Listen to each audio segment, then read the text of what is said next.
It is definitely time for an update. I've been busy doing things and am kind of losing track that I did want to chronicle this as I was going. So, the last time we saw this control panel, I still had to wire it and build it. Well, that has been done. It's underneath, and we'll take a look here in just a second. And the back of the machine is, you can kind of see it's starting to take shape. The machine is getting much heavier now because I have this control panel that is adding quite a bit of weight to it. But we'll take a quick peek here and show you what we came up with. Now, in my earlier videos, I used the word rat's nest because there were cables going in all different directions and they weren't neat. It was hard to tell what went to what. This is probably as good as I'm going to get it. I have my wires bundled together, which is nice for servicing. It's easy to identify when there's an issue. You can see that the DB25 connector here has been connected with all of the RGBs and all of the signal cables. This is the DB25 cable that's got a little bit of strain relief here. So when that comes down, it goes to the back side of this panel where the other DB25 connector is. So you can see when this opens and closes that I don't have numerous wires that are going back to this kind of secondary panel here. That was the whole point of this. So I'm very pleased with how that came out. The wiring for the coin mechanisms down at the bottom, this kind of crazy idea that I would coil the wires up for a little bit of strain relief.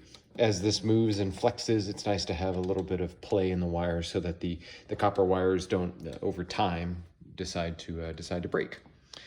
So I've still got some wiring to do. I've got to get the USB portion here. This does plug into the computer, that little port right there. And that's going to go back to the computer. There is a power port hidden under here as well. I need to power this. And a little bit more wiring is going to have to be done on the back side. You can see this is where the DB25 cable goes, and it's a little bit precarious, like this right here. If you were to just errantly whack that with your arm or press something on it or put something in the cabinet that puts pressure on it, then it will certainly break this here. So this is obviously not an industrial machine. It's not made for commercial use at all. So I will just make sure that I'm mindful of that so that I don't end up breaking that. And if I break it, you just get another one and rewire it. Not a big deal. I've got some wires that are coming up here that are going to go to the brain, the all-in-one computer. And this is the way that it's mounted. It'll be on a VESA mount with those two bolts. I've got another interesting thing. I'm very pleased with this. For a long time, as I was building this, I wanted to know how I was going to get a piece of glass, Lexan, plexiglass, whatever it was going to be, to sit in front of the screen, like they did in the arcade machine. But then how do we trim it so that it doesn't look, I don't know, like a garage project? So in the past, I've made two of these before, these arcade cabinets. What I've done is I've taken a wooden dowel like this, maybe a 1/2 inch by 1/2 inch wooden dowel, and I spray painted it black, and I put it down the edge here, and then there was a little channel for the screen to go down, or the glass rather. And what I found was it was obviously a piece of wood, and it just didn't look like an arcade did back in the day. So I was looking around the garage, and by the way, I looked online too. I looked all on Amazon and all these different places, and angle braces and vinyl and all of these different solutions, and they all just seemed just a little either too big or bulky or strange. But I was looking through the garage, and I came across this unusual piece that I had. This is some extra that I had when we built our screen porch. This is a piece of maybe vinyl, maybe PVC, I'm not sure what it is, some kind of plastic. And this screws into your posts, like your 2x4 posts, and then you spline your screen down these little channels here. And as I got to looking at it, I said, now wait a minute, as I looked at the side of it, I said, that looks like a fantastic channel to hold a piece of Lexan or plexiglass. So I got the idea. I said, well, why don't I just take this and chop it up? I have some extra of it, and just basically take one of the channels off. So it comes like this with 2 channels, and then I just cut all the way down, and I have a channel. And now this is what it looks like in the machine itself. You kind of have to look carefully, but there is that piece which used to be attached to this has been cut off and is now installed along the bottom here, and it goes all the way up the side here to where it comes over on this side as well. And you can see that there's a place to drop the screen down into. And I don't have the Lexan cut. That was one of my next projects. But the idea here is that you take the full piece of Lexan and it slides down like this. And when it finally reaches the bottom, then it sits into this real nice channel, and this is, voila, that's what you have. That's the way that it's trimmed right there. It's great. It grabs it real nice, and it gives me the ability to pull up and out to take the Lexan off if I need to service or clean or do whatever it is I need to do. So now all I've got to do is just figure out how I'm going to trim the top off, and that will be a simple angle brace, probably some kind of like angle piece of vinyl that just goes right here. And I might even use high-powered magnets so that it just pops off real easy. So when I was dealing with this, I was trying to figure out, okay, how do you cut this stuff? How do you cut it so it doesn't look like a garage project? And I went through all of these different tools. I used a dovetail pull saw, and I used a hacksaw, and it was just making a mess, and it just didn't look right. And I had this crazy idea. I said, well, I've got nothing to lose.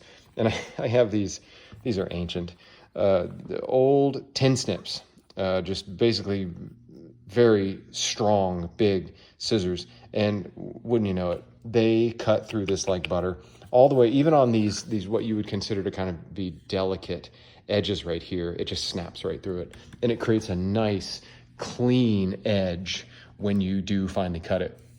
And then the next question was, well, how are you going to put this on there? You could certainly use double-sided tape or something like that. But I really try to avoid anything that has adhesives for the long run, because you just never know what an adhesive is going to do down the road. So I took very small, you might be able to, yeah, you can see them, these very tiny little tacks here, and just hit them 1, 2, 3, and it on both sides, and it just holds really well, and there's no light seepage coming through. So I think chuffed is the word that I used. I was very, very pleased with how that came out. So I'll cut a piece of Lexan that'll go over top of it. Now, how is it going to be trimmed? What's the bezel gonna look like?